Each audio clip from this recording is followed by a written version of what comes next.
There is a question biology usually answers with words like relaxation or rest, but which physics answers in a completely different way.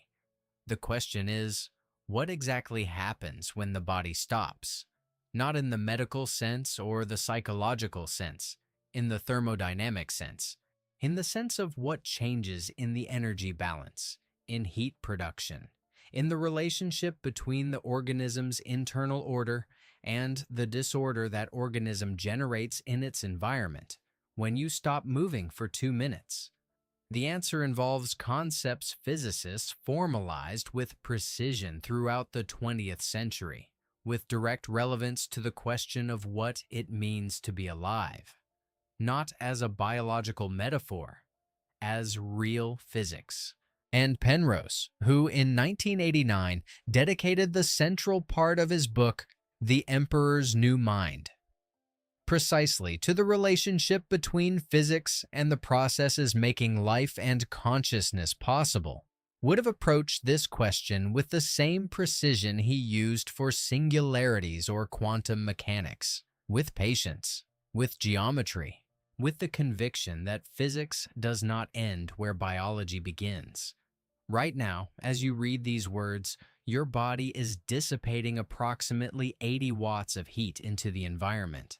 That number is not a rough estimate. It is the basal metabolic rate of an average adult at rest, the amount of energy the organism consumes per unit of time just to maintain vital functions: breathing, pumping blood, maintaining temperature, synthesizing proteins, propagating nerve signals, continuously regenerating cell membranes. 80 watts, roughly the same power as a conventional incandescent light bulb. That means your body, just by existing, continuously generates heat, not because there is a flaw in its functioning, but because generating heat is the inevitable consequence of being a system that processes energy. And thermodynamics has a very precise way of describing why that is so, and why no system doing work can avoid it. The second law of thermodynamics, in its most general formulation, says that in any physical process transforming energy from one form to another, some dissipation into unusable heat always occurs. Not because engineers are bad designers, but because the nature of heat, which is energy distributed randomly among matter's microscopic degrees of freedom, makes gathering it and converting it back into organized work statistically impossible without violating the second law. Your body is no exception. It is a particularly elaborate example of that principle. This principle has a consequence rarely stated with the clarity it deserves. Life is not a process that produces order. It is a process producing local order at the expense of producing more global disorder. Every glucose molecule your cells oxidize for energy is converted into carbon dioxide and water, two molecules with higher entropy than the original glucose. Every gram of protein you synthesize from amino acids requires energy coming from the oxidation of other substrates, producing heat that dissipates into the environment. The order that you are, the extraordinarily improbable structure of your organism, is maintained at the expense of continuously producing disorder in the universe around you. The sodium-potassium gradient is perhaps the most illustrative example of this principle in action at the cellular level. Your neurons and all your cells maintain a higher sodium concentration outside than inside the membrane, and a higher potassium concentration inside than outside. That gradient is not thermodynamically stable. Without active intervention, ions would diffuse spontaneously toward equilibrium, erasing the gradient. Sodium-potassium pumps transmembrane proteins using ATP to move ions against their concentration gradient work continuously to maintain that asymmetry, and that work represents approximately 1/3 of all the energy the body consumes at rest. 1/3 of your 80 watts goes solely to maintaining an ion gradient necessary for your cells to function. But here is where the question goes deeper. Because if the body continuously generates heat and disorder, if every vital process increases the universe's entropy, then how does the body maintain its structure? How do proteins stay folded, membranes stay intact, ion gradients stay maintained, DNA keep replicating with remarkable precision? How can a system producing constant disorder maintain such impressive order? That question was first precisely formulated by Erwin Schrödinger, the Austrian physicist known mainly for his fundamental equation of quantum mechanics and his famous cat thought experiment. In 1944, Schrödinger delivered a series of lectures at Trinity College Dublin, published that same year under the title What is Life? By Cambridge University Press. That short, densely written book asked how life could be compatible with the second law of thermodynamics, proposing an answer that remains the starting point of modern biophysics today. Schrödinger's answer was this: living organisms stay away from thermodynamic equilibrium by eating negative entropy, a term he himself acknowledged as inelegant but capturing something essential. Organisms do not violate the second law. They comply with it more than enough. But they do so in a specific way. They import matter and energy from the environment in low entropy states, transform them into work and heat, and export matter and energy to the environment in high entropy states. The total entropy of the universe increases, as it must. But the organism's internal entropy is kept low, maintaining its structure, its order, its capacity to function. It was looking for answers to this that I found this digital book, The Penrose Dossier. What academia fears to admit is not a book about biophysics or nutrition. It is a tool for developing the disposition, making it possible to ask what it means in real physical terms to be alive. Penrose spent years thinking about the relationship between physics and biological processes, not because he wanted to reduce life to physics, but because he believed physics has something genuinely important to say about what makes life possible. This book documents that stance of someone who does not accept disciplinary boundaries as sufficient reason not to ask the question that matters. You are processing this right now, with the exact same thermodynamic body dissipating 80 watts while you hold still reading. There is a brief window between the moment an idea changes your perspective and the moment you normalize it. This is that window. The link is in the first pinned comment, but beware, this content may be taken down. Click now. Download your copy. Have you ever thought of your body as a thermodynamic system continuously processing energy? What changes in how you understand yourself when you see it that way? Leave your answer in the comments. The picture Schrödinger built has a consequence seeming counterintuitive the first time it is stated explicitly. The order we observe in living organisms is not despite the second law, it is thanks to the second law. The organism can maintain its internal order precisely because it has access to a higher entropy environment to which it can export the disorder it produces. If the environment were in thermodynamic equilibrium, if there were no available entropy gradient between the organism and its environment, the organism could not maintain its structure. It would die. Not because it ran out of energy in the ordinary sense, but because it would have nowhere to export its disorder. Penrose found this genuinely remarkable. Life, in that sense, is a process only possible because the universe is far from thermodynamic equilibrium. And as we explored in another context, the universe is far from thermodynamic equilibrium because it began in a state of extraordinarily low entropy. Life depends on the arrow of time, and the arrow of time, as we already know, depends on the Big Bang's initial conditions. In that sense, life's existence connects to the universe's initial conditions more directly than is generally appreciated.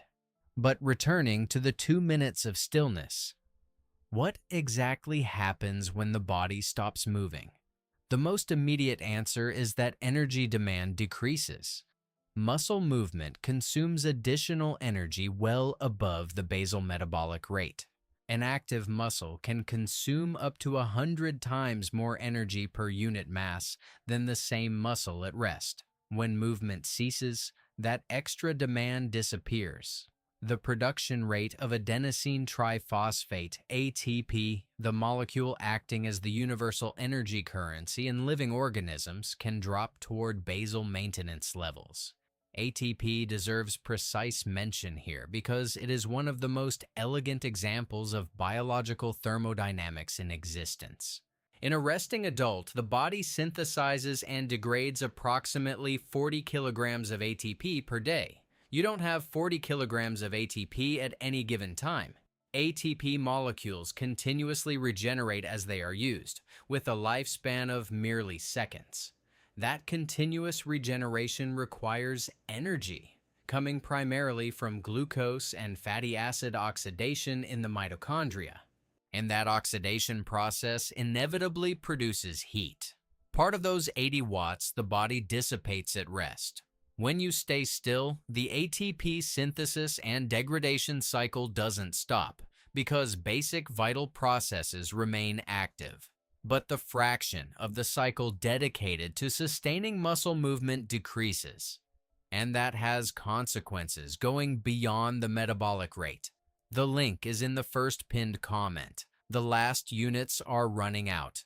Click now and start your journey toward the clarity and genius you deserve. One of those consequences involves the autonomic nervous system, the system regulating involuntary bodily functions, having two main operating modes: sympathetic, associated with activation and stress response, and parasympathetic, associated with rest and recovery.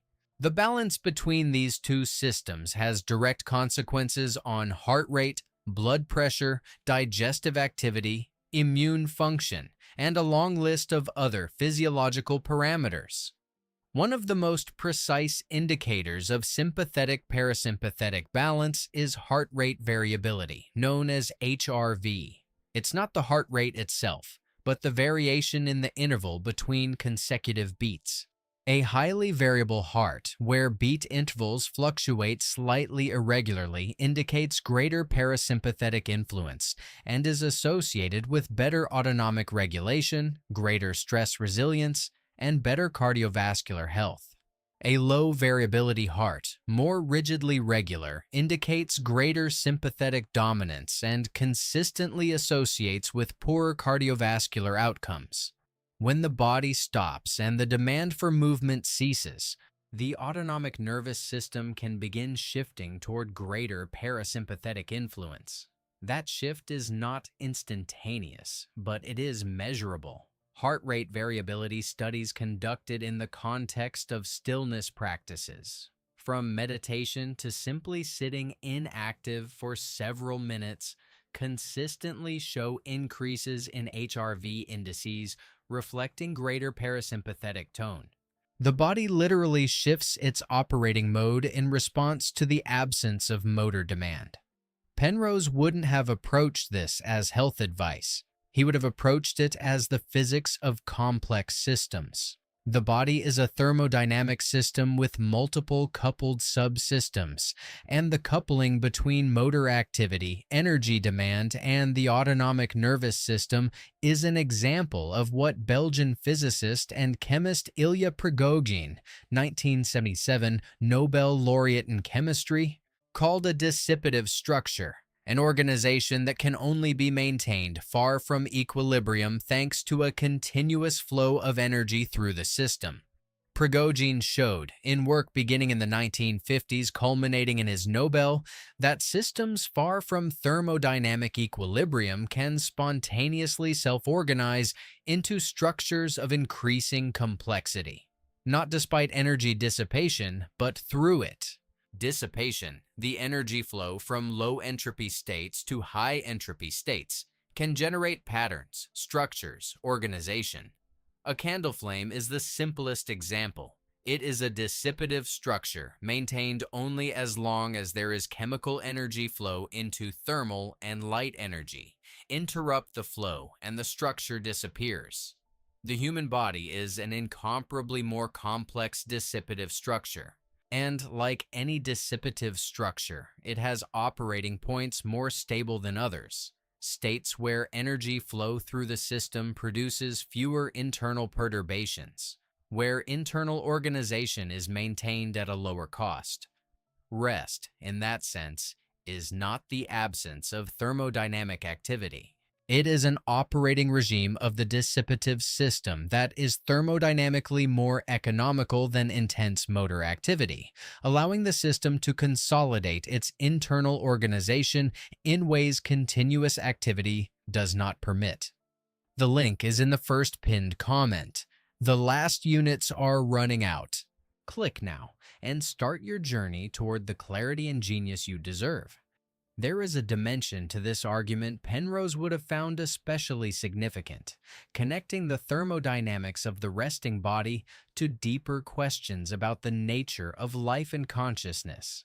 In The Emperor's New Mind, Penrose argues quantum physics plays a relevant role in biological processes at the cellular level, an argument he later developed with Stuart Hameroff in the context of the orch-or hypothesis on consciousness. But there is a more basic dimension to that connection requiring no speculative hypothesis. The stability of the molecular structures making life possible depends on the quantum properties of matter. The covalent bonds keeping proteins folded, the ion gradients sustaining membrane potentials, the hydrogen bonds stabilizing the DNA double helix, all these phenomena are quantum at their deepest level. Organic matter's stability, the reason molecules don't spontaneously dissociate at body temperature, depends on energy barriers quantum mechanics describes precisely. The body is a quantum structure operating at a temperature high enough to be mostly classical in its macroscopic behavior, yet sustained on a quantum foundation classical physics cannot exhaustively describe. Staying still has relevance for that quantum foundation in a subtle but real way. Muscle activity produces mechanical perturbations in the cellular environment affecting molecular dynamics. Movement generates pressure gradients, membrane deformations, shear forces in cellular fluids. At rest, those perturbations decrease. The molecular environment becomes more stable, and that stability, while not eliminating the thermal agitation inevitable at body temperature, does modify the conditions in which the most delicate molecular processes, including those Penrose considered potentially relevant to consciousness, take place. Now, I need to speak to you directly, because there is something in all this having immediate and entirely concrete consequences for anyone who has a body, which includes, without exception, everyone reading this. Your body is, right now, one of the most complex dissipative structures existing in the known universe. It maintains its extraordinary organization, that of the trillions of coordinated cells making you who you are, at the expense of continuously consuming and dissipating energy. 80 watts at rest. More when you move. Even more when you are under stress, because stress activates the sympathetic system and increases multiple systems' energy demands. Heart rate goes up, blood pressure goes up, muscles maintain a higher basal tone, the digestive system is suppressed to redirect resources. When you stay still for 2 minutes, you are doing nothing in the everyday sense of the expression. But you are doing something in the thermodynamic sense. You are allowing the dissipative system you are to operate in a lower perturbation regime. You are reducing the resource demand on the motor subsystem. You are giving the autonomic nervous system the chance to shift toward a higher parasympathetic tone. You are altering the balance between the cost of maintaining organization and the resources available to do so. That change requires no special training. It requires no particular technique. It requires only the absence of motor demand long enough for the autonomic nervous system to respond. And 2 minutes is enough to produce measurable changes in heart rate variability indices, which are the most accessible indicators of sympathetic-parasympathetic balance. Prigogine repeatedly pointed out that understanding dissipative systems changes how we understand the relationship between order and time. In a dissipative system, order is not a state maintained despite time. It is a process generated through time, thanks to the energy flow time makes possible. Your body is not a structure time erodes. It is a structure time builds, provided the energy flow sustaining it is adequate. Standing still for 2 minutes doesn't interrupt that building process. It optimizes it. It allows resources that were being consumed in motor activity to be redistributed toward the maintenance and regeneration processes. The dissipative structure needs to remain what it is. Penrose wouldn't present this as a health prescription. He would present it as what it is, a consequence of the physics of dissipative systems applied to the specific case of the human organism. And he would point out there is something remarkable in the fact that the same physics describing structures forming in a fluid heated from below, the Bénard convection cells Prigogine studied, also describes, at an incomparably higher level of complexity, what happens in your body when you stop. Schrödinger, in the final pages of What is Life, made an observation proving remarkably prescient for 1944. He noted that genes, the carriers of hereditary information whose molecular nature was still unknown at the time, had to be highly complex aperiodic molecules capable of storing vast amounts of information in a structure stable at body temperature. That speculation, grounded in thermodynamic reasoning and formal genetics data, precisely anticipated what Francis Crick and James Watson would confirm 9 years later by describing the DNA double helix structure in 1953. Penrose cites this episode in The Emperor's New Mind, precisely because it illustrates something he considers fundamental. Physics has something genuinely important to say about biological processes, not as a reductionism eliminating the complexity of the living, but as a framework revealing deeper structures. The fact you can stay still for 2 minutes and produce measurable physiological changes is not a psychology or medicine result.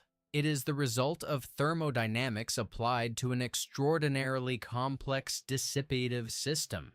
The same physics describing a candle flame describes, at an incomparably higher complexity level, what happens in your body when motor demand ceases and the system finds a more economical operating regime. So keep this image. Right now, your body is dissipating 80 watts into the environment. That is not a flaw. It is proof you are a dissipative structure, held far from thermodynamic equilibrium, which is the only way life is possible according to Schrödinger, according to Prigogine, according to the thermodynamics of complex systems. And when you become still, that dissipation doesn't end, but it transforms. It redistributes. The system finds a lower-cost regime where internal order can be consolidated more efficiently. The connection between rest and memory consolidation has a thermodynamic dimension Penrose would have pointed out as particularly interesting. During sleep, the deepest stillness state the organism regularly experiences, the brain carries out memory consolidation processes requiring new protein synthesis. That protein synthesis is highly energetically expensive, but during sleep, muscle movement's energy demand is minimal, freeing up metabolic resources for cellular reorganization processes. Furthermore, research by Maiken Nedergaard's group at the University of Rochester, published in Science magazine in 2013, discovered that during sleep, the brain's glymphatic system, A network of channels surrounding cerebral blood vessels increases its clearing activity up to 60% compared to waking levels. That system clears metabolic waste products from the brain, including proteins like beta amyloid, whose accumulation is associated with neurodegenerative diseases. Deep stillness doesn't just reduce waste production, it actively turns on clearance mechanisms. The thermodynamics of rest is not passive. It is an active process maintaining the dissipative structure that is the brain. That is what thermodynamics has to say about standing still for 2 minutes. Not that it is good for you in a vague sense, but that it is a measurable alteration in the operating regime of a complex dissipative system. A modification physics can describe, instruments can measure, and which has real consequences on the architecture of the system you are. The universe produces dissipative structures. The simplest are flames and whirlpools. The most complex are organisms with nervous systems that can ask questions about their own functioning. That you can read this, that you can wonder what happens to you when you stop, is in itself the most improbable and extraordinary consequence of the thermodynamics of systems far from equilibrium. Physics doesn't end at the laboratory borders. It happens in you, right now, at 80 watts.